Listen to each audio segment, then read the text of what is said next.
ವಾಸುದೇವಾಯ ನಮೋ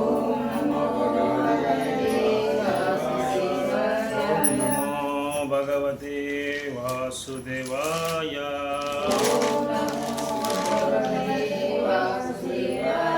ನಾರಾಯಣಂ ನಮಸ್ಕೃತ್ಯಂ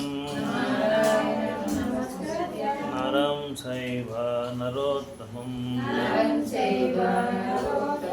ದೇವೀಂ ಸರಸ್ವತಿಂ ವ್ಯಾಸಂ ತದೋ ಜಯಮುದಿರೇ ನಷ್ಟಪ್ರಾಯೇಷು ಅಭದ್ರೇಷು ನಿತ್ಯಂ ಭಾಗವತ ಸೇವಯಾ ಭಗವತೆ ಉತ್ತಮ ಶ್ಲೋಕೆ ಭಕ್ತಿರ್ಭವತಿ ನೈಷ್ಠಿಕಿ ಮೂಕಾಂ ಕರೋತಿ ವಾಚಾಲಾಂ ಅಂಗುಂ ಲಂಘಯತೆ ಗಿರಿಂ ಯತ್ಕೃಪಾತಂ ವಂದೇ ಶ್ರೀಗುರುಂ ದೀನತಾರಿಣಂ ಪರಮಾನಂದ ಮಾಧವ ಶ್ರೀ ಚೈತನ್ಯ ಈಶ್ವರ ಕೃಷ್ಣಾಯ ವಾಸುದೇವಾಯ ದೇವಕೀ ನಂದನಾಯ ಚ ನಂದಗೋಪಕುಮಾರಾಯ ಗೋವಿಂದಾಯ ನಮೋ ನಮಃ ವಸುದೇವಸುತಂ ದೇವಂ ಕಂಸಚಾನೂರಮರ್ಜನಂ ದೇವಕೀ ಪರಮಾನಂದಂ ಕೃಷ್ಣಂ ವಂದೇ ಜಗದ್ಗುರು ஸ்ரீமத் பாகவதம் அத்தியாயம் 1 ஸ்கந்தம் 1 அத்தியாயம் 5 ஸ்லோகம் நம்பர் 6 ஆரம்பம்.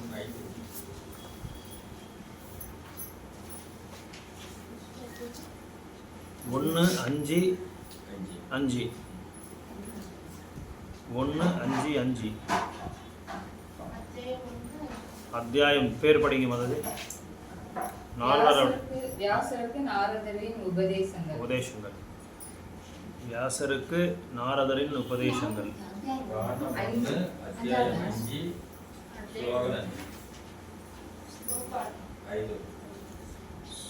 ಅಧ್ಯಾಯನೂ 5 ಶ್ಲೋಕನೂ 5.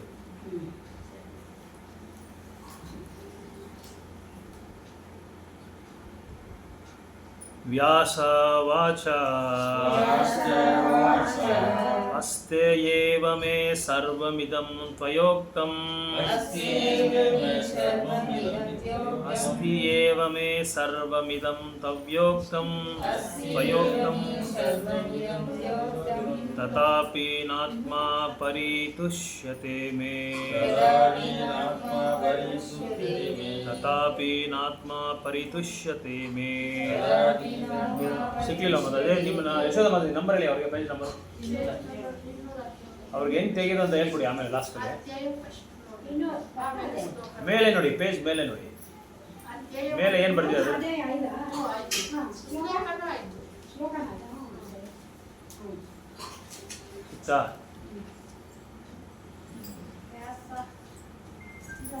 ವ್ಯಾಸ ವಾಚ ಕರೆಕ್ಟ್. ಅದೇ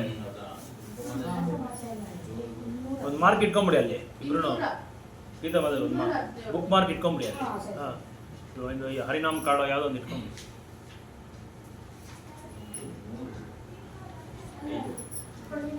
ತೆಗೀರಿ, ಇನ್ನು ಅಲ್ಲಿ ಅವರೇ ಕಲ್ತ್ಕೊಬೇಕು.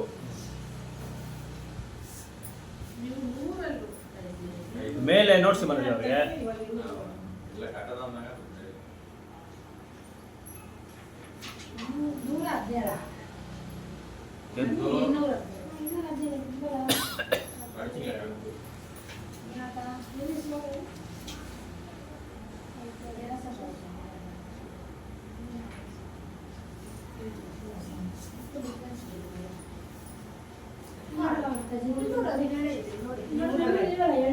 ಇದರಲ್ಲಿ ಸ್ವಲ್ಪ ಚೇಂಜ್ ಆಗಿದೆ ನಿಮ್ದು ಮನದಲ್ಲಿ. ನಿಮ್ದು ಚೇಂಜ್ ಆಗುತ್ತೆ ಸ್ವಲ್ಪ, ಹಳೆ ವರ್ಷನ್ ಅದು. ಮೇಲೆ ನೋಡಿಸಿ ಅವ್ರಿಗೆ ಪೇಜ್ ನಂಬರ್ ತೋರಿಸಿ ಇರುತ್ತೆ ಅಂತ.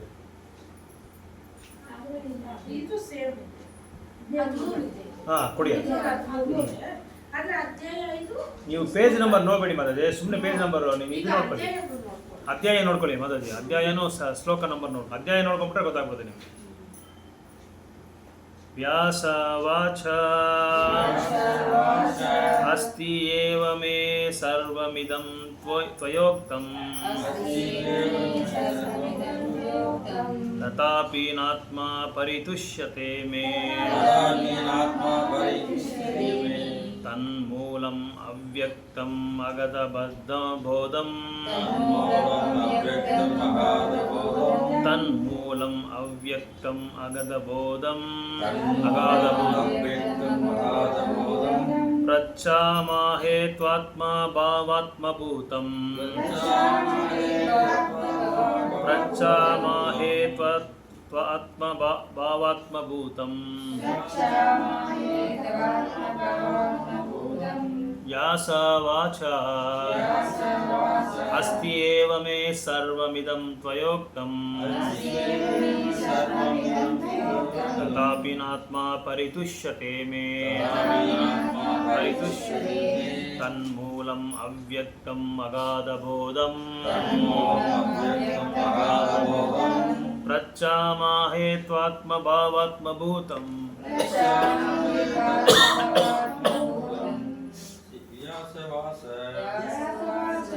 अस्ति एव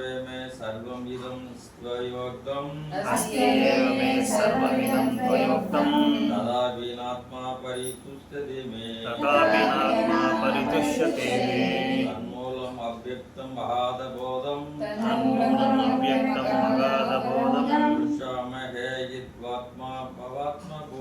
पृच्छामहे यद्वात्मा भवात्मबोधं व्यासवाच अस्ति एव मे सर्वमिदं त्वयोक्तं तथापि नात्मा परितुष्यते मे तन्मूलम् अव्यक्तम् अगाधबोधं पृच्छामहे त्वात्मभवात्मभूतम् व्यासवाच अस्ति एव मे सर्वमिदं त्वयोक्तं तथापि नात्मा परितुष्यते मे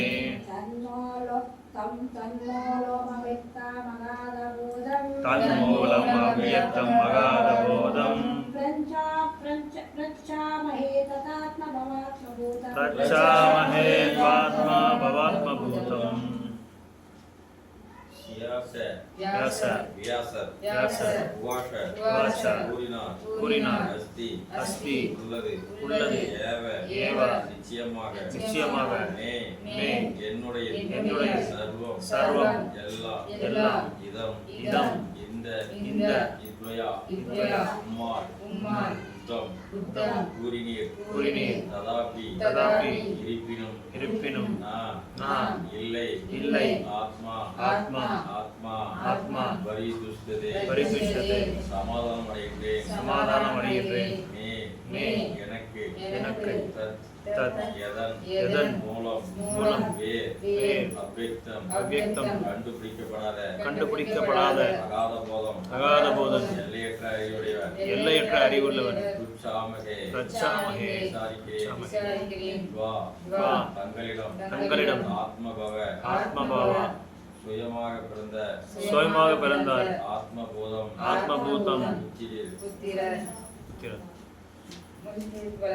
भक्ति वेदांत श्रील प्रभुपाद की जय। श्रील व्यासदेवर கூறினார்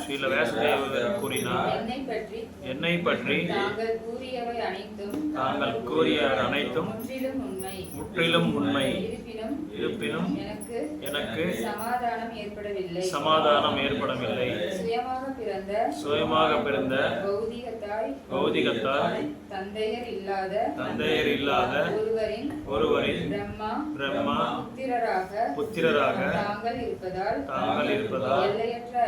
எல்லையற்ற அறிவு படைத்தவராகவும் இருக்கிறீர்.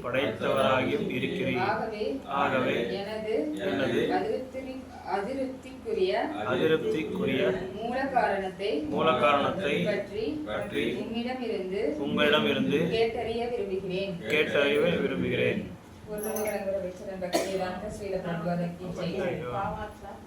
ಈ ಭೌತಿಕ ಪ್ರಪಂಚದಲ್ಲಿರುವ ಪ್ರತಿ ವ್ಯಕ್ತಿಯು ತನ್ನ ದೇಹ ಅಥವಾ ಮನಸ್ಸನ್ನೇ ಆತ್ಮವೆಂದು ಭಾವಿಸಿರುತ್ತಾನೆ. ಆದ್ದರಿಂದಲೇ ಈ ಭೌತಿಕ ಪ್ರಪಂಚದಲ್ಲಿ ಸೃಷ್ಟಿಯಾಗಿರುವ ಜ್ಞಾನವೆಲ್ಲವೂ ದೇಹ ಅಥವಾ ಮನಸ್ಸಿಗೆ ಸಂಬಂಧಪಟ್ಟದ್ದಾಗಿದೆ. ಇದೇ ಎಲ್ಲ ನಿರಾಶೆಯ ಮೂಲ ಕಾರಣ. ಲೌಕಿಕ ವಿಷಯಗಳಲ್ಲಿ ಬಹಳ ಪಂಡಿತನಾದವನಿಗೂ ಸಹ ಇದು ಸುಲಭವಾಗಿ ತಿಳಿಯುವುದಿಲ್ಲ. ಆದ್ದರಿಂದ ಎಲ್ಲ ಶ್ಲೋಕಗಳ ಮೂಲ ಕಾರಣವನ್ನು ಪರಿಹರಿಸಿಕೊಳ್ಳಬೇಕಾದರೆ ನಾರದರಂತಹ ಮಹಾ ವ್ಯಕ್ತಿಯ ಬಳಿ ಹೋಗುವುದೇ ಒಳ್ಳೆಯದು. ನಾರದರ ಬಳಿಗೆ ಏಕೆ ಹೋಗಬೇಕು ಎನ್ನುವುದನ್ನು ಕೆಳಗೆ ವಿವರಿಸಲಾಗಿದೆ. ಸವೈ ಭಾವಾನ್ ವೇದ ಸಮಸ್ತ ಗುಹ್ಯಂ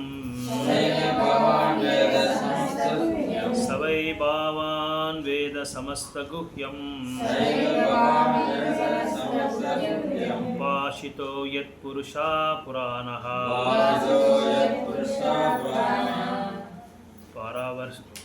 ಪಾರವರೇಶೋ ಮನಸೈವ ವಿಶ್ವಂ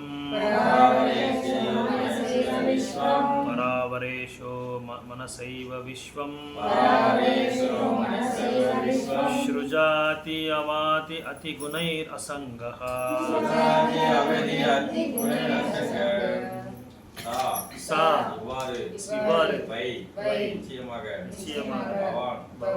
தாங்கள் அறிவின் சமஸ்த உட்பட்ட அனைத்தும் முக்கியம் ரகசியமான உபாசித பக்தராக ஏனெனில் புருஷ பரமபுருஷ பகவான் புராண மிக பழமையான பராவரேசி ஜடம் மற்றும் ஆன்மீக உலகங்களை ஆள்பவர் மனசா மனம் ஏவ மட்டுமே விஸ்வம் பிரபஞ்சம் சுருசதி படைக்கிறார் அவதி அளிக்கிறார் குணை பௌதிக தன்மையினால் அசங்க பற்றில்லாதவர். ಓದಿ ಈಗ ಒಂದು ನಿಮಿಷ ಇರಿ ಮಾತಾಡ ತಮಿಳಲ್ಲಿ ಓದ್ಬಿಡ್ಲಿ ಆಮೇಲೆ ನೀವು ಕನ್ನಡ.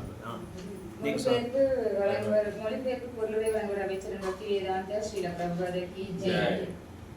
என் பிரபுவே ஜட உலகை படைத்து அதை அழிப்பவரும் ஆன்மீக உலகை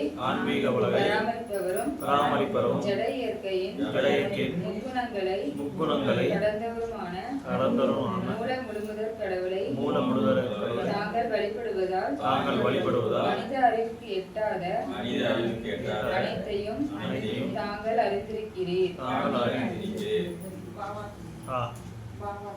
ಯಾರು ಸಂಪೂರ್ಣವಾಗಿ ಸೇವೆಯಲ್ಲಿ ನಿರತನಾಗಿರುವವನೋ ಅವನು ಎಲ್ಲ ಜ್ಞಾನದ ಸಂಕೇತವಾಗಿದ್ದಾನೆ.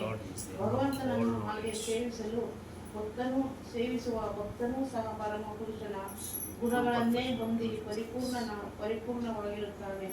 ಯೋಗ ಶಕ್ತಿಯ ಬಲದಿಂದ ಲಭಿಸುವ ಅಷ್ಟಸಿದ್ಧಿಗಳು ಸಹ ಅವನ ದೈವಿ ಸಂಪತ್ತಿನೆದುರು ಏನೂ ಅಲ್ಲ. ಪ್ರತಿಯೊಬ್ಬ ಜೀವಿಯು ಸಿದ್ಧಿಯನ್ನು ಪಡೆಯಲು ಯತ್ನಿಸುತ್ತಾನೆ. ನಾರದರಂತಹ ಭಕ್ತರು ಅಂತಹ ಆಧ್ಯಾತ್ಮಿಕ ಸಿದ್ಧಿಯ ಫಲವಾಗಿ ಅದ್ಭುತವಾಗಿ ವ್ಯವಹರಿಸಬಲ್ಲರು. ನಾರದರು ಪರಮ ಪುರುಷನಿಗೆ ಸಮಾನರಲ್ಲವಾದರೂ 100ಕ್ಕೆ 100ರಷ್ಟು ಪಕ್ವವಾದ ಜೀವಿಗಳು ಎನ್ನಬಹುದು. ತ್ವಂ ಪರ್ಯಾತನ ಆರ್ಕ ಇವ ತ್ರಿಲೋಕಂ ತ್ವಂ ಪರ್ಯಾಟನ ಅರ್ಕ ಇವ ತ್ರಿಲೋಕಂ ಅಂತಶ್ಚರೋ ವಾಯುರಿವಾತ್ಮಸಾಕ್ಷಿ ಪರಾವರೇ ಬ್ರಾಹ್ಮಣಿ ಧರ್ಮತೋ ವ್ರತೈ ಸ್ನಾತ तस्य मे न्यूनम् अलं विचक्ष्व स्नातस्य मे न्यूनम् अलं विचक्ष्व ಗೀತಾ ಮಗ ನೀವು ಓದಿ ಟ್ರಾನ್ಸ್ಲೇಟ್ ಇದು ಓದಿ ಪರವಾಗಿಲ್ಲ ಕನ್ನಡ ಓದಿ ತ್ವಂ ತಾವು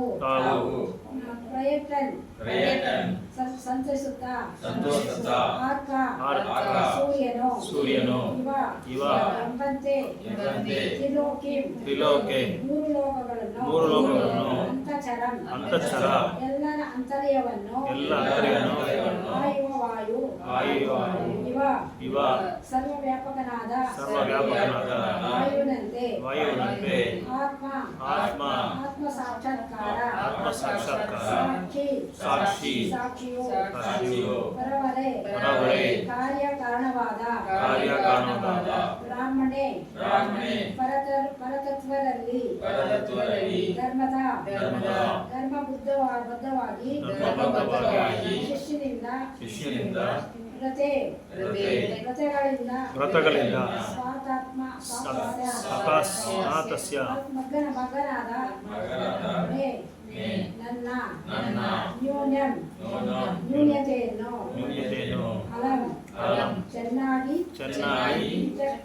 ವಿಚಕ್ಷ ಯಶೋಧ ಮಗ ನೀವು ಓದಿ ಅನುವಾದ ನೀವು ಭಾವಾರ್ಥ ಓದಿ ಅವರ ಅನುವಾದ ಓದಿ.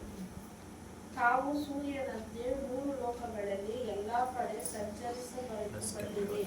ಗಾಳಿಯಂತೆ ಪ್ರತಿಯೊಬ್ಬನ ಅಂತರಂಗದೊಳಗೆ ಆಯಬಲ್ಲಿದೆ. ಹೀಗಿರುತ್ತ ನೀವು ಸರ್ವವ್ಯಾಪಕನಾದ ಪರಮಾತ್ಮನಂತೆ ಇದ್ದೀರಿ. ನಾನು ಧರ್ಮಬದ್ಧವಾದ ಜೀವನವನ್ನು ನಡೆಸುತ್ತಾ ದೈವ ಜ್ಞಾನದಲ್ಲಿಯೇ ತನ್ಮಯನಾಗಿದ್ದರೂ ನನ್ನಲ್ಲಿ ಏನೋ ನ್ಯೂನತೆ ಇದೆ. ಅದು ಏನು ಎನ್ನುವುದನ್ನು ತಾವು ಶೋಧಿಸಿ ಹೇಳಬೇಕು. ನೀವು ಓದಿ. ಭಾವಾರ್ಥ: ದಿವ್ಯವಾದದ್ದರ ಸಾಕ್ಷಾತ್ಕಾರ, ಪುಣ್ಯ ಕಾರ್ಯಗಳು, ದೈವ ಪೂಜೆ, ದಾನ, ದಯೆ, ಅಹಿಂಸೆ ಮತ್ತು ನಿಯಮಪೂರ್ವಕವಾದ ಶಾಸ್ತ್ರಾಧ್ಯಯನ ಇವು ಯಾವಾಗಲೂ ಸಹಾಯಕವಾದವು. ಓಂ ಅಜ್ಞಾನತಿಮಿರಂಧಸ್ಯ ಜ್ಞಾನಾಂಜನಶಲಾಕಯಾ ಚಕ್ಷುರುನ್ಮಿಲಿತಂ ಯೇನ ತಸ್ಮೈ ಶ್ರೀ ಗುರುವೇ ನಮಃ. ಶ್ರೀ ಚೈತನ್ಯ ಮನೋಭೀಷ್ಟಂ ಸ್ಥಾಪಿತಂ ಯೇನ ಭೂತಲೇ ಸ್ವಯಂ ರೂಪಾ ಕದಾ ಮಹ್ಯಂ ದದಾತಿ ಸ್ವಪದಾಂತಿಕಂ. ವಾಂಛಾಕಲ್ಪತರುಭ್ಯಶ್ಚ ಕೃಪಾ ಸಿಂಧುಭ್ಯ ಏವ ಚ ಪತಿತಾನಾಂ ಪಾವನೇಭ್ಯೋ ವೈಷ್ಣವೇಭ್ಯೋ ನಮೋ ನಮಃ. ಜೈ ಶ್ರೀ ಕೃಷ್ಣ ಚೈತನ್ಯ ಪ್ರಭು ನಿತ್ಯಾನಂದ ಶ್ರೀ ಅದ್ವೈತ ಗದಾಧರ ಶ್ರೀವಾಸಾದಿ ಗೌರಭಕ್ತವೃಂದ. ಹರೇ ಕೃಷ್ಣ ಕೃಷ್ಣ ಕೃಷ್ಣ ಹರೇ ಹರೇ, ಹರೇ ರಾಮ ರಾಮ ರಾಮ ಹರೇ ಹರೇ. ಹರೇ ಕೃಷ್ಣ ಕೃಷ್ಣ ಕೃಷ್ಣ ಹರೇ ಹರೇ, ಹರೇ ರಾಮ ರಾಮ ರಾಮ ಹರೇ ಹರೇ.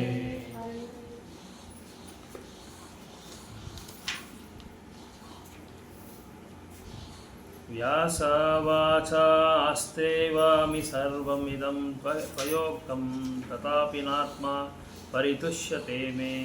ತನ್ಮೂಲಂ ಅವ್ಯಕ್ತಂ ಅಗಾಧಬೋಧಂ ಪೃಚ್ಛಾಮಹೇ ಭಾವಾತ್ಮಭೂತಂ. Sri Vyasadeva said, all you have said about me is perfectly correct. Despite all this, I am not pacified. I therefore question you about the root cause of my dissatisfaction. For you are a man of unlimited knowledge due to your being the offspring of one who is born, who is self-born. So இந்த ஒரு அத்தியாயம் வந்து நம்ம கடந்த சத்சங்கத்தில் நம்ம பார்த்தோம். நாரதர் வந்து வியாசதேவருக்கு எப்படி உபன்யாசம் பண்ணிகிட்ருக்காங்க, எந்த மாதிரி உபன்யாசம் பண்ணிகிட்ருக்காங்க, எதுக்காக உபன்யாசம் அவங்க பண்ணுற அவசியம் என்ன, வியாசதேவர் நாரதமுனியோட உபதேசங்கள் வந்து எதுக்காக கேட்டுட்ருக்காங்க, அதுக்கு காரணம் என்ன, அதெல்லாம் நம்ம பார்த்தோம். ஸோ வியாசமுனி மகாபாரதம்,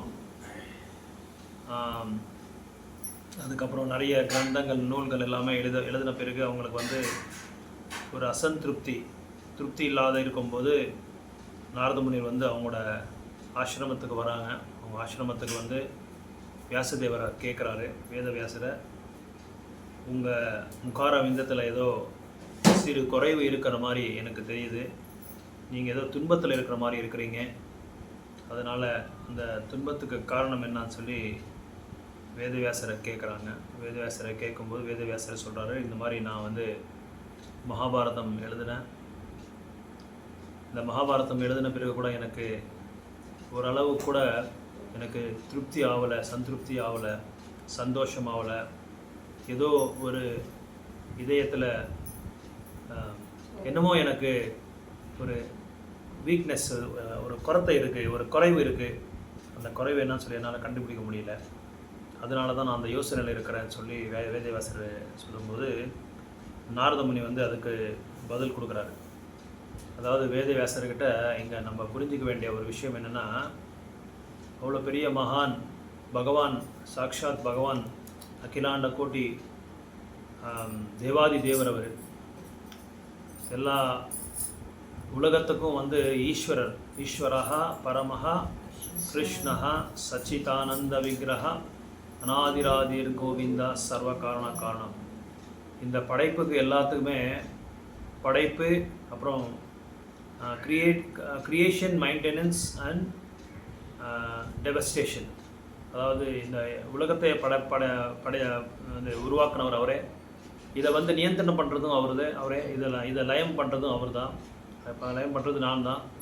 இருந்தாலும் எனக்கு இப்படி ஒரு நூலை எழுதி இந்த மாதிரி அசந்திருப்தி வந்திருக்கிறது எனக்கு ரொம்ப பெரிய அதிசயமாக இருக்குது.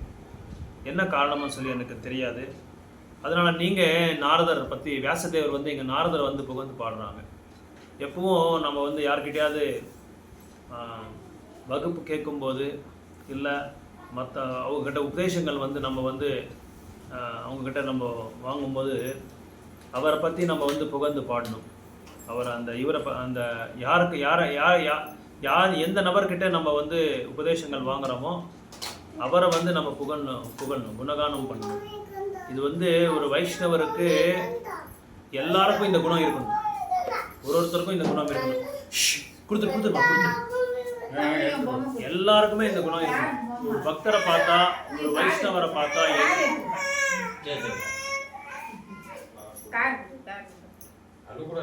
இது இந்த பாயிண்ட் வந்து ரொம்ப ரொம்ப ரொம்ப விசேஷம்.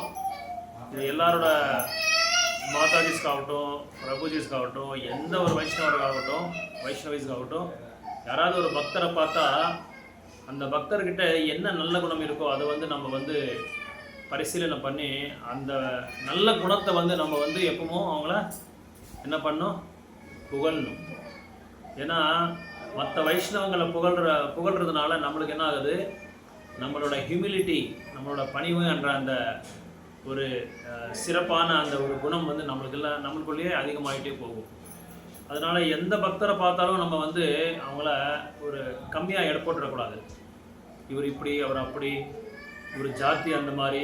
நான் ஒரு பக்தரை பார்த்து ஒரு பக்தர்கிட்ட பேசிகிட்டு இருக்கும்போது சொன்னேன், நல்லா பழமையான ஒரு பக்தர் தான், ஆனால் ஏதோ ஒரு காரணத்தினால அவர்கிட்ட அவர் திட்டு வாங்கிட்டார். அவர் திட்டு வாங்கினதுனால அவர் என்ன சொல்கிறார், பிரபு இவர் யார் தெரியுமா உங்களுக்கு, முதல்ல இவர் ரொம்ப கீழ்மட்டமான ஜாதியில் இருந்தார், இப்போது ஒரு பெரிய பதவியில் இருக்கார் கோயிலில்.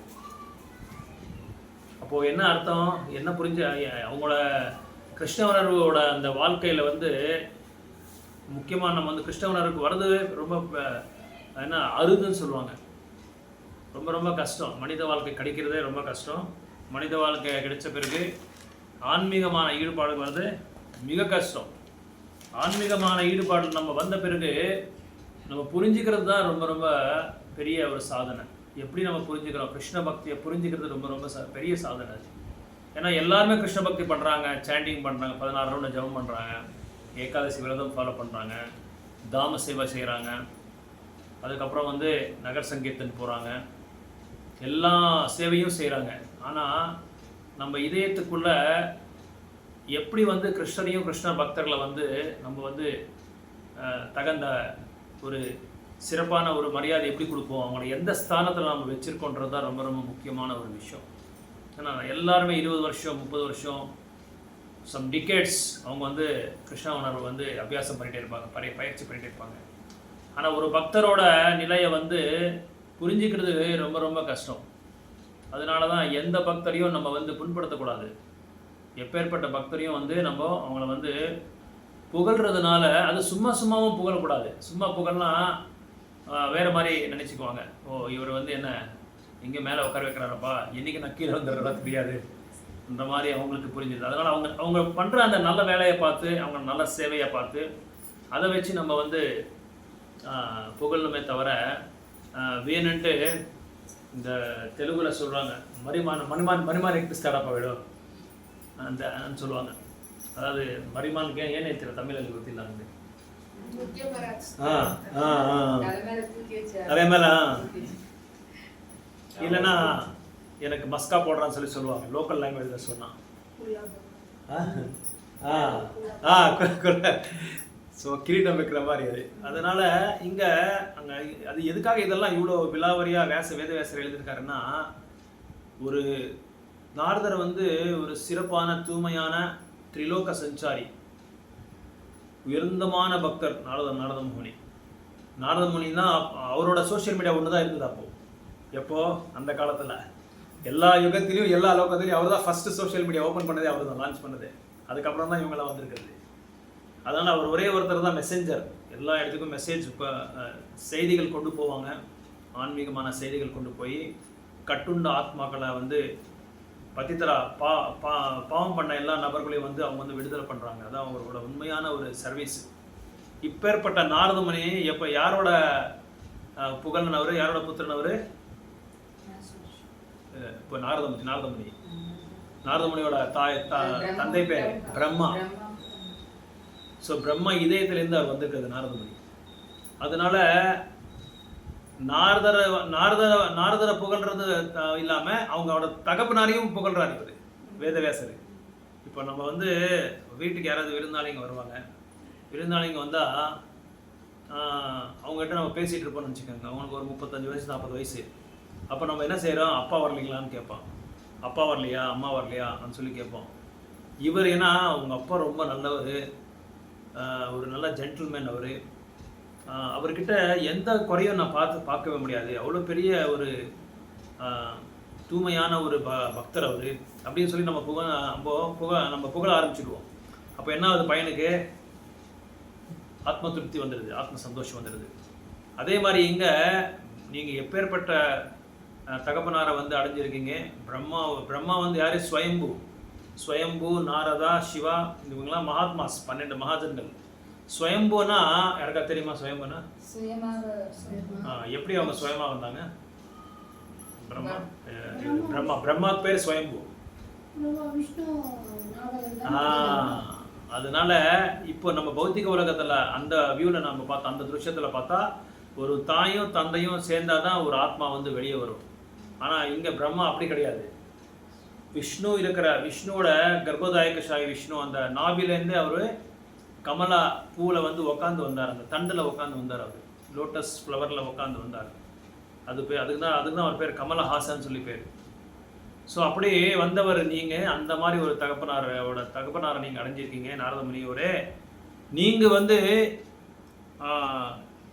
நீங்கள் I therefore question you about the root cause of my death. அதனால தான் நான் உங்களை கேட்குறேன், வேறு யாரையும் நான் கேட்கல. அதனால தான் உங்களை கேட்குறேன். ஏன்னா நீங்கள் எல்லாமே அறிஞ்சவங்க. உங்களுக்கு தெரியாமல் தெரியாத சாஸ்திர நூல்களே இல்லை, எல்லா வேதங்களும் உங்களுக்கு தெரியும். அதனால் என்னோட அசந்திருப்திக்கு காரணம் என்னன்றது உங்களுக்கு நல்லா தெரியும். அதாவது limited knowledge duty our being of the offspring of one who is self born without mundane father and mother. நீங்கள் எப்படி வந்தவர்? ஸ்வயம்புவோட இதயத்துலேருந்து வந்தவங்க நீங்கள். அதனால் நீங்கள் என்னோட அசந்திருப்திக்கு என்ன காரணம்னு சொல்லணும்னு சொல்லி சொல்கிறாரு.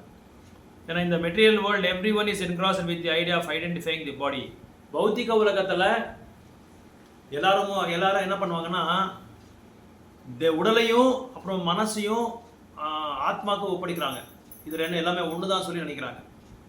ஸோ உடலை பற்றியும் மனசை பற்றியே தான் அவங்க நிறைய அறிவை கொடுக்குறாங்களே தவிர ஆத்ம ஞானத்தை பற்றியும் ஆத்மாவோட அந்த ஸ்தானத்தை பற்றியும் யாருமே அதோட நாலேஜ் கொடுக்குறது, அந்த ஞானத்தை கொடுக்குறது இல்லைன்னு சொல்லி சொல்கிறாங்க. As such, all knowledge disseminated in the material world is related either with the body or with the mind. இப்போ நம்ம பார்க்கலாம், நிறைய யூனிவர்சிட்டிஸ் இருக்குது, உலகத்தில் இருக்குது, இந்தியாவில் இருக்குது, ஒசூரில் இருக்குது, சென்னையில் இருக்குது, தமிழ்நாட்டில் எல்லா மாநிலத்துலேயும் இருக்குது. எல்லா யூனிவர்சிட்டிஸும் என்ன பண்ணுவாங்க, உடலுக்கு என்ன வேணும் அந்த ஒரு கல்வியை தான் கொடுத்துட்ருக்காங்களே தவிர ஆத்ம ஞானத்தை பற்றி எந்த யூனிவர்சிட்டியிலும் இல்லை. அதனால தான் இப்போது டெல்லி பக்கத்தில் பிருந்தாவனம்ன்ற ஒரு இடம் இருக்குது. பகவான் லீலை பண்ண இடத்துல நம்ம எங்கள் இயக்கத்துலேருந்து பெரிய மகா விஸ்வவித்யாலயம் அது கட்டுறதுக்காக இப்போது மோதியை கூப்பிட்ருக்காங்க இந்த பூமி பூஜை பண்ணுறதுக்கு. அதாவது பெரிய வேதசாலை, பெரிய வேத விஸ்வவித்யாலயம் இப்போ கட்டுறாங்க. ஒரே டைமில் 10,000 பேர் உட்காரணும். ஒரே டைமில் 10,000 பேர் அவ்வளோ பெரிய கோயில் கட்டிகிட்ருக்காங்க. கோயில் மாதிரி ஒரு பெரிய வேதசாலான்னு சொல்லுவாங்க. உங்களுக்கெல்லாம் தெரியும், இந்த வேதங்கள்லாம் படிக்கிறது, ரிக்வேதா, யஜுர்வேதா, அந்த மாதிரி இந்தியாவிலே எங்கேயும் இல்லை. அந்த அளவுக்கு பெரிய ஒரு யூனிவர்சிட்டி கட்டிகிட்ருக்காங்க. ஸோ இந்த மாதிரி ஒரு இது ஃபெசிலிட்டேட் பண்ணி கொடுக்கணும் மக்களுக்கு. அப்போ தான் அவங்க என்ன பண்ணுவாங்க, ஆத்ம ஞானத்தை பற்றி தெரிஞ்சுக்குவாங்க, பகவானை பற்றி தெரிஞ்சுக்குவாங்க, இந்த படைப்பை பற்றி தெரிஞ்சுக்குவாங்க, அதுக்கப்புறம் இந்த குணங்களை பற்றி தெரிஞ்சுக்குவாங்க.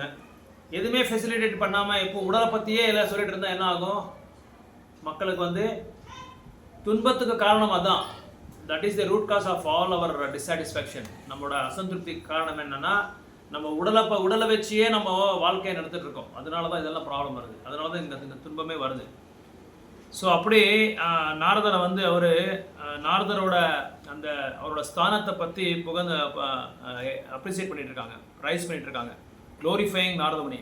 This is not always detected, even though one may be the greatest erudite scholar in materialistic knowledge. It is good therefore to approach personality like Narada. அதாவது பிரபுபாத் சொல்றாரு, எவ்வளோ பெரிய வேத வித்தா இருந்தாலும் சரி, பௌத்திக வாழ்க்கையில், பௌத்திக உலகத்தில் பெரிய பிஹெச்டி பண்ணியிருக்கலாம், பெரிய அவார்டு வாங்கியிருக்கலாம், அல்லது இந்தியாவிலேயே ஒரு சிறப்பான இன்டெலிஜென்ட் மேனாக இருக்கலாம், இன்ஃபர்மேஷன் டெக்னாலஜியில் ஒரு நல்ல ஒரு நிபுணராக இருக்கலாம், எல்லா ஃபீல்டும் நிபுணராக இருக்கலாம். பௌத்திக உலகத்தில் எல்லா டிபார்ட்மெண்ட்டுக்கு என்ன சொல்கிறீங்க, துறை, எல்லா துறையிலையும் ஒரு விற்பனராக இருக்கலாம். ஆனால் எல்லா துறையிலையும் விற்பனராகி அது எதுக்கு சாதகமாக இருக்குன்னா, உடலை நல்லா சேவை பண்ணுறதுக்காக தான், உடல் சேவை பண்ணுறதுக்காக தான் இதெல்லாமே, உடலுக்கு மனசுக்கு சேவைக்கு தான். ஆனால் எப்போ ஒரு ஆத்ம ஞானத்தை பற்றி அந்த சந்தேஷத்தை கொடுக்கலையோ, அந்த செய்தியை கொடுக்கலையோ, அது எல்லாமே வேஸ்ட்டுன்னு சொல்கிறாங்க பிரபுபாதர். அதனால தான் நாரத முனி மாதிரி ஒரு சிறப்பான ஒரு குருவை நம்ம அப்ரோச் பண்ணணும். அதுக்கு கிருஷ்ணர் என்ன சொல்கிறாருன்னா, 4வது அத்தியாயத்தில் 34வது ஸ்லோகால நீங்கள் ரிப்பீட் பண்ணுங்க. தத்விதி பிரணிபாத்தேனா பரிப்ரஷ்னேனா சேவையா உபதேக்ஷந்தி தே ஞானம் ஞானினாம் தத்வதர்ஷினஹ. ஸோ குருவை நம்ம அப்ரோச் பண்ணணும், அவரை அணங்கணும். குருவை அப்ரோச் பண்ணி அவருக்கு தத்விதி பிரணிபாத்தேனா பரிப்ரஷ்னேனா சேவையா, 3 இந்த தரங்கள் ரொம்ப முக்கியமானது. அவரை அணங்கணும், அப்ரோச் பண்ணணும். அதுக்கப்புறம் பிரணிபாத்தேனா அவருக்கு பணிவா சேவை, பணிவா அவர்கிட்ட கேள்வி கேட்கணும். பரிப்ரஷ்னேனா அப்புறம் சேவை, அப்புறம் அவரை சேவிக்கணும். ஏன்னா குரு பரதத்துவத்தை பார்த்துருக்கவர். அதனால அவரை நம்ம இந்த 3 சேவைகள் அவருக்கு செஞ்சா, இந்த 3 குணங்கள் அவங்கக்கிட்ட நம்ம வெளிப்படுத்தா அவங்க பகவான்கிட்ட போகிற வழியை நமக்கு காமிப்பாங்க. அதனால தான் நாரதம் உங்களை மாதிரி ஒரு பிரபுபா சொல்கிறாரு, நாரத முனி மாதிரி ஒரு சிறப்பான ஒரு ஆன்மீகமான திவ்யமான குருவை வந்து நம்ம சந்திக்கணும். அவங்கள சந்தித்து அவங்கக்கிட்ட நம்ம கேள்விகள் வந்து எப்படி கேட்கணும், வினயமாக கேட்கணும்னு சொல்லி சொல்கிறாரு. வினயமாக கேட்டு தெரிஞ்சுக்கிட்டு நம்ம சேவையை செய்யணும் சொல்லி சொல்கிறாரு. ஏன் இங்கே வினயமாக கேட்கணும்னு சொல்லி சொல்கிறாருன்னா, ஏன்னா சில சீடர்கள்லாம் என்ன பண்ணுவாங்க, நான் பெரிய அறிவாளி, நான் வந்து எல்லா ஞானம் எனக்கு தெரியும், நான் வேத வித்து திரிவேதி, நான் சத்துர்வேதி, எனக்கு தெரியாமல் வேதங்களே இல்லை, நான் அப்படி இப்படின்னு சொல்லி வேணுன்ட்டு குருவை வந்து டெஸ்ட் பண்ணுறதுக்காக பரீட்சை பண்ணுறதுக்காக கேட்பாங்க.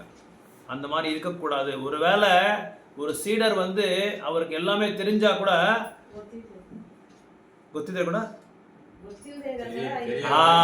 குட் தெரியாமல் இருக்கிற மாதிரி நம்ம இருக்கணும்.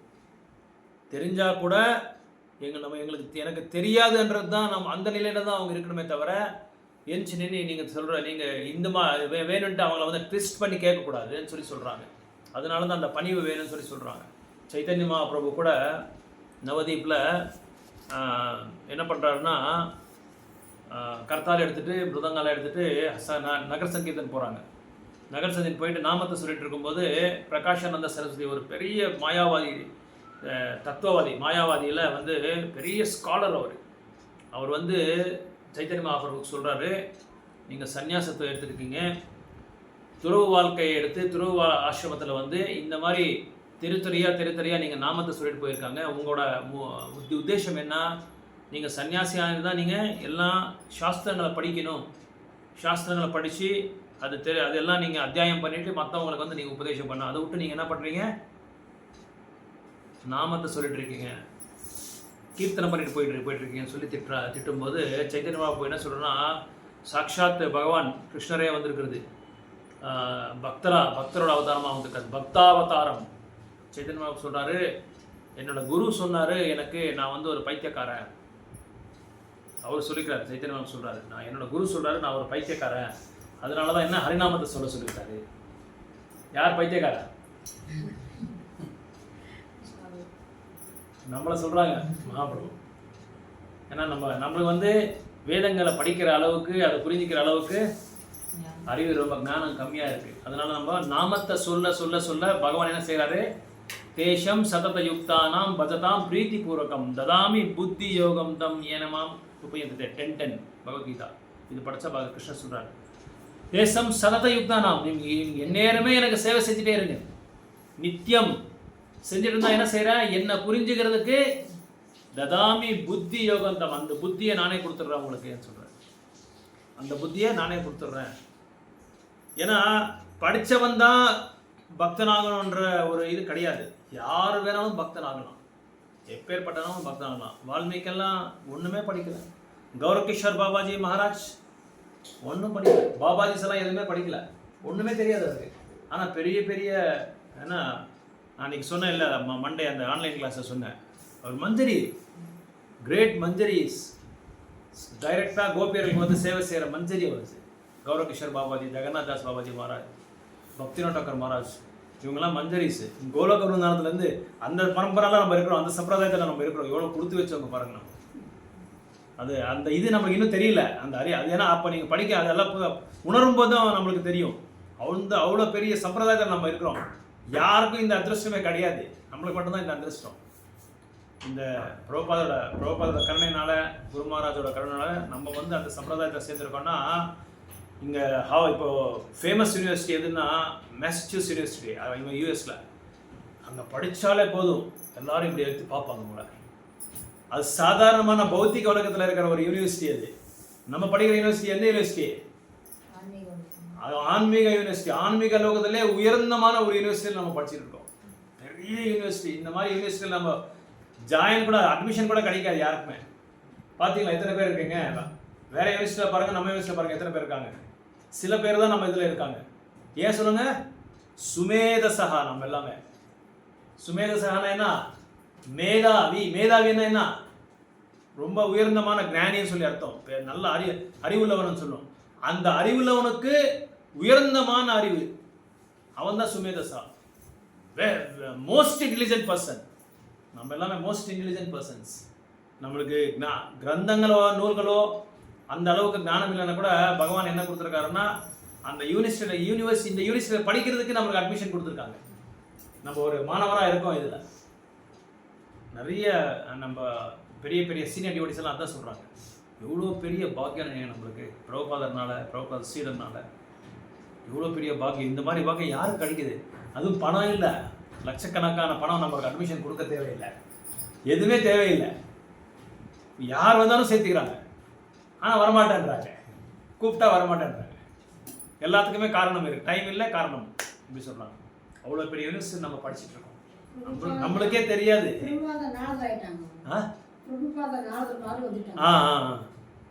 ஆனால் நம்மளுக்கே தெரியாது இந்த மாதிரி ஒரு பெரிய யூனிவர்சிட்டி நம்ம படிச்சுட்டு இருக்கோன்றது நம்மளுக்கே தெரியாது. புதுசாக வந்திருக்கவங்கலாம் என்னமோ நினச்சிட்டு இருக்காங்க இங்கே. அதான் சொல்கிறார் நாரதன், எவ்வளோ பேர்பட்ட நீங்கள் புகழன், நீங்கள் யார் பிரம்மாவோட புகழன் நீ உங்களுக்கு நல்லா தெரியும் என்னோட குறை, என்னோட வீக்னஸ் என்னன்னு சொல்லி உங்களுக்கு தெரியும், எதுக்காக நான் வந்து அசந்திருப்தியாக இருக்கிறேன்றது எனக்கு உங்களுக்கு நல்லா தெரியும். அதனால சொல்கிறாரு, oh my Lord, everything that is mysterious is known to you because you worship the creator and destroyer.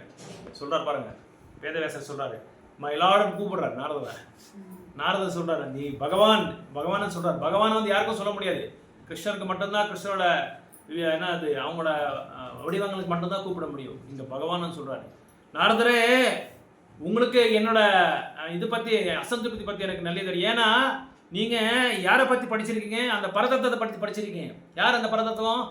பகவான் கிருஷ்ணர். அந்த கிருஷ்ணர் தான் இந்த படைப்பு, இந்த உலகத்தை படைச்சதே அவரே, இந்த பிரம்மாண்டத்தை படைச்சதே அவரை பற்றி உங்களுக்கு நல்லா தெரியும். அதனால தான் உங்களுக்கு என்னோட அசந்திருப்தியை பற்றி காரணம் கொடுக்குறது உங்களுக்கு மட்டும்தான் தெரியும். அந்த இது தப்பை கண்டுபிடிக்கிறதுக்கு உங்களுக்கு மட்டும்தான் தெரியும். You are the mind of the spiritual world, the original personality of God, who transcend to 3 modes of material nature. அவர் யாரு? இந்த முக்குணங்களுக்கும் அப்பாற்பட்டவர் அவர் பகவான். இந்த முக்குணங்களுக்கு அப்பாற்பட்டவர். So a person who is 100% engaged in the service of the Lord is the emblem of knowledge. Such a devotee of the Lord is full of perfection of devotion service, is also perfect by the qualification of personality of Godhead. ஏன் இங்கே வந்து அவரை பகவான் சொல்லி கூப்பிடுறாருன்னா, சில பக்தர்களுக்கு எல்லாமே இப்போது நம்ம பாகவதத்தில் கூட படிக்கலாம், சிவபெருமானுக்கு பகவான் சொல்லுவாங்க, லார்டுன்னு சொல்கிறாங்க. அதுக்கப்புறம் பிரம்மாவுக்கு லார்டுன்னு சொல்லுவாங்க. லார்டுன்றது கிருஷ்ணருக்கு மட்டும்தான் லார்டு. ஆனால் இவங்களுக்கு கூட அந்த ஒரு தடவை வேதவியாசர் லார்டுன்றாங்க. எதுக்கு அப்படி சொல்கிறாங்கன்னா, பகவான்னா அந்த பகவானுக்கு என்ன திவ்யமான குணங்கள் எல்லாமே இருக்கோ இவங்களுக்கும் அந்த கிட்ட இருக்குது. ஆனால் சமானமாக இல்லை, அந்த குணங்கள் இவங்ககிட்டயும் நம்ம பார்க்கலாம். பகவானோட குணங்கள் என்னென்ன குணங்கள் இருக்கோ அந்த குணங்கள் எல்லாம் இவங்க கிட்ட நம்ம பார்க்கலாம். அதனால தான் இவங்களை வந்து பகவான் சொல்லி அட்ரஸ் பண்ணுறாங்க. ஸோ அதனால யாருக்கு 100% பகவானுக்கு சேவை செய்கிறாங்களோ அவங்க தான் அறிவுக்கு சிஹ்னம்னு சொல்கிறாங்க. அறிவுக்கு சிஹ்னம் யாருன்னா 100% பகவானுக்கு சேவை செய்கிறவங்க. Such devotee of the Lord is in full perfection of devotion service, is also perfect by qualification. அவங்களுக்கு எல்லா தகுதி இருக்குன்றாங்க. யாருக்கு பகவானுக்கு 100% சேவை செய்கிறாங்களோ அவங்களுக்கு எல்லா தகுதி எல்லாமே இருக்குது. இந்த ஒரு தகுதி இல்லைன்றது வந்து நம்ம சொல்லவே முடியாது. அந்த அளவுக்கு அவங்களுக்கு சம்பூர்ணமான தகுதி இருக்குது. அப்புறம் அஷ்ட சித்திகள் அவங்களுக்கு இருக்குன்றாங்க. ஒரு பக்தர்கிட்ட எல்லாமே இருக்கும், அவர்கிட்ட இல்லாதவே இல்லை, எல்லாமே இருக்குன்னு சொல்கிறாங்க. As such, eightfold constitute very little of his godly appearance. A devotee like Narada can act wonderfully by spiritual perfection. நாரதர் மாதிரி ஒரு பக்தர் வந்து ரொம்ப சிறப்பாக வந்து அவங்க வந்து இது செயல் பண்ணலாம் சொல்கிறாங்க. which every individual is trying to attain. And Sri Narada is 100% perfect living being, although not equal to personality of Godhead. 100% perfect devotee என்றார் நாரத முனிவர். ஆனால் பகவானுக்கு அங்கே லாஸ்ட் பிரபா சொல்றாரு, but not equal to the personality of God.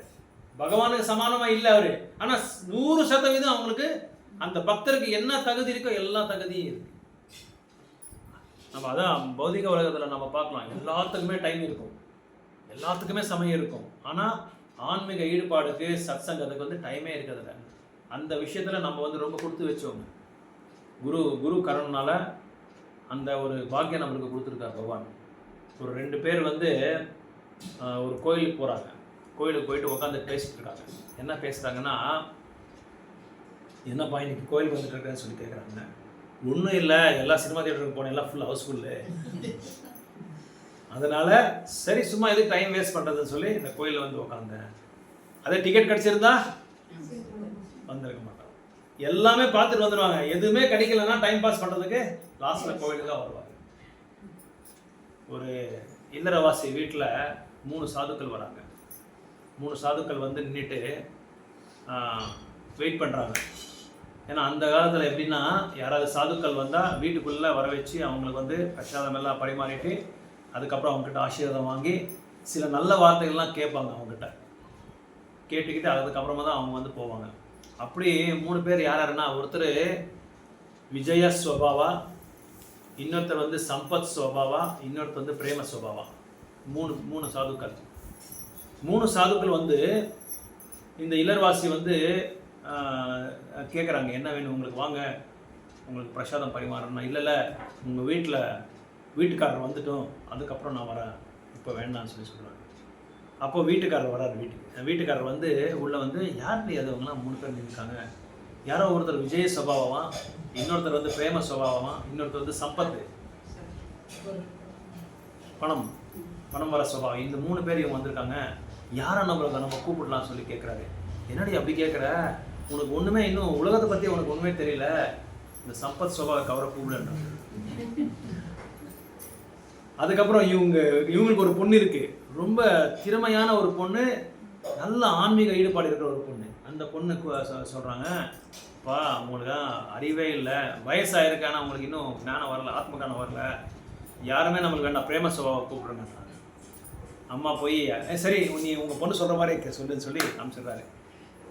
அவங்க அம்மா போய் அந்த பிரேம சுபாவை நீங்கள் தானே சுவாமி, நீங்கள் வாங்கன்னு சொல்லி கூப்பிடுறாங்க. அவர் வர வர வர வர பின்னாடி இவங்க 2 பேரும் வந்துட்டு இருக்காங்க. யாரு? விஜய சோபாவா, சம்பத் சோபா, 2 பின்னாடி வந்துருக்காங்க. இந்த அம்மா கேட்குறாரு, இப்போ நீங்கள் 2 பேர் எதுக்கு வரீங்க, நான் கூப்பிட்டது இவரு தான், பிரேம சோபாவை தான் கூப்பிட்டேன்னு சொல்லி சொல்லுவாங்க. இல்லை, எப்போ பிரேம சோபாவை வராரோ அது கூட விஜயமும் வந்துடும், சம்பத்தும் வந்துடும். அதனால நீங்கள் இதுக்காக தனியாக முயற்சி பண்ண அவசியம் இல்லை. விஜயம் எப்போ பிரேமம் வந்துடுதோ அப்போ விஜயம் வருது, பணமும் லக்ஷ்மியும் வந்துடும். இதுக்கு தனியாக நம்ம வந்து முயற்சி பண்ண அவசியம் இல்லை. அதனால தான் நான் என்ன சொல்கிறாங்கன்னா ஆச்சாரியாஸு, லக்ஷ்மியை வணங்க அவசரம் இல்லை, லக்ஷ்மி பற்றியை நீங்கள் வணங்குங்க. லக்ஷ்மி பற்றி வணங்க, லக்ஷ்மி கூட வந்து லக்ஷ்மியோட சேவை என்ன, வைகுண்ட பற்றிக்கு என்ன பண்ணுறது, அவர் வைகுண்டத்தில் பாத சேவை பண்ணிகிட்டே இருக்காரு. ஆட்டோமேட்டிக்காக அவர் வந்துடுறாரு. லக்ஷ்மி பூஜை கூட அவ்வளோதான், லக்ஷ்மியை தனியாக வச்சு பூஜை பண்ணக்கூடாது. நிறைய தடவை சொல்லியிருக்கேன். என்றைக்குமே லக்ஷ்மி நாராயணா, லக்ஷ்மி நரசிம்மா, அதுக்கப்புறம் சீதாராம், இப்படி தான் நம்ம பண்ணணும். லக்ஷ்மியை தனியாக வச்சா 100% அவங்களுக்கு சந்திருப்தி ஆகாது. வேதவியாசருக்கு எப்படி அசந்திருப்தி ஆகிடும், அவங்களுக்கு அது அசந்திருப்தி ஆகிடும். அப்புறம் இருக்க பணம்லாம் குறைஞ்சிடும், நம்மக்கிட்ட பேங்க் பேலன்ஸ் எல்லாம் குறைஞ்சிடும். அதனால இங்கே கலியுகத்தில் நம்ம என்ன பண்ணணும், என்ன பண்ண வேண்டியது இருக்குது, நம்ம மனித வாழ்க்கையில் நம்ம என்ன பண்ணணும், எதை பண்ணக்கூடாது. பிரீத்தின்றது அது அந்த அன்புன்றது இருந்தாலே போதும், தானா எல்லாமே வந்துடும். தேடி வந்துடும் நம்மளை. நம்ம அதுக்காக ஒன்றும் எண்டவர் பண்ண அவசியமே இல்லை. இது அதனால தான் பகவான் என்ன சொல்கிறாரு, கலியுகத்தில் ஹரிநாமத்தை நீங்கள் பண்ணிட்டு இருந்தால் போதும், உங்களுக்கு இல்லாத அறிவை நான் கொடுத்துருவேன்.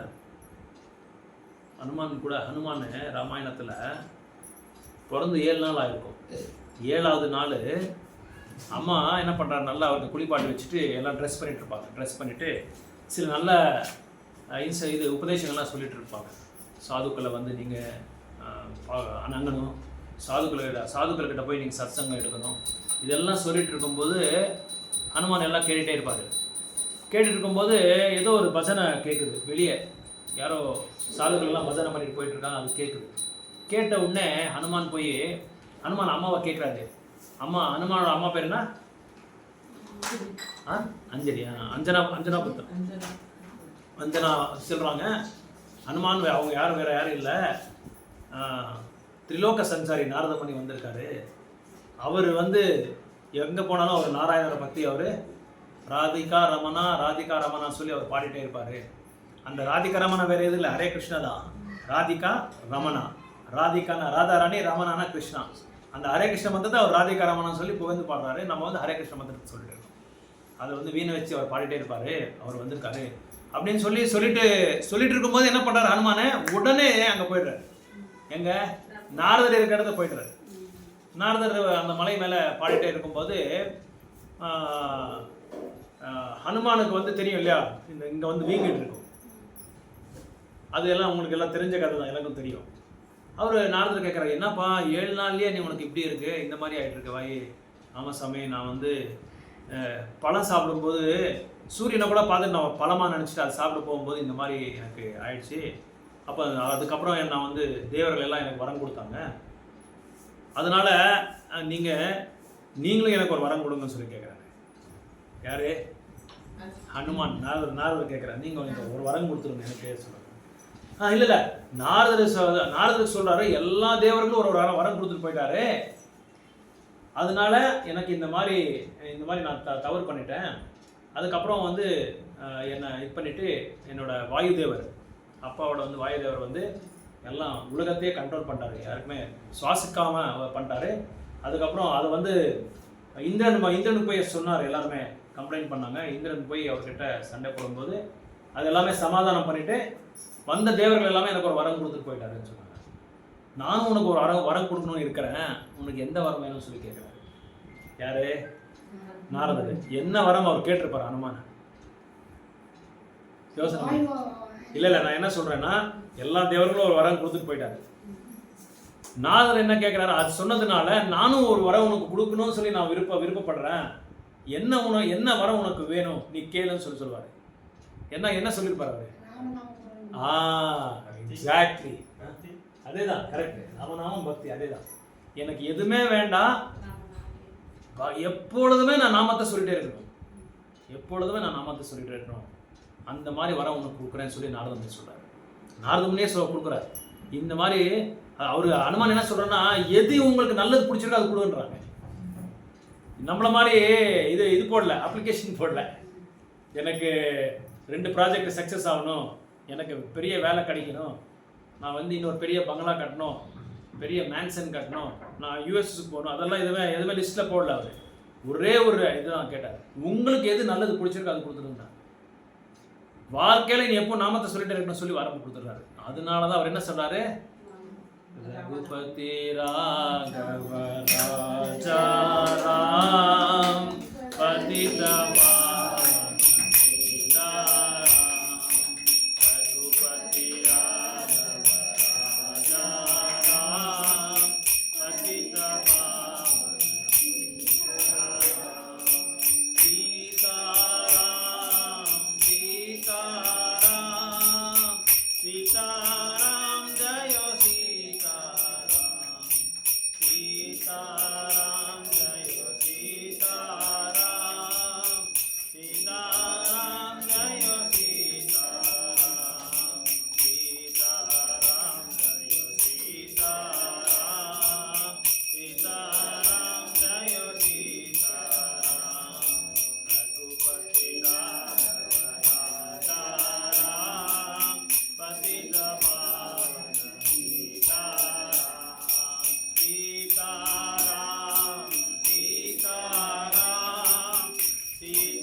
கீர்த்தன் பாடிட்டே இருக்காரு இவரு. ஹனுமான் ஸ்டாப்பே பண்ணல. நாரத முனி வந்து ஒரு பெரிய இது பாறை மேல உட்காந்துருக்காரு. பாறையில அவரு அந்த நாமத்தை அந்த ருச்சியை கேட்டு கேட்டு கேட்டு கேட்டு கேட்டு கேட்டு அந்த வீணையை வந்து ஒரு பாறை மேல வச்சுட்டாரு, கையை வந்து ஒரு பாறை மேல வச்சுட்டாரு.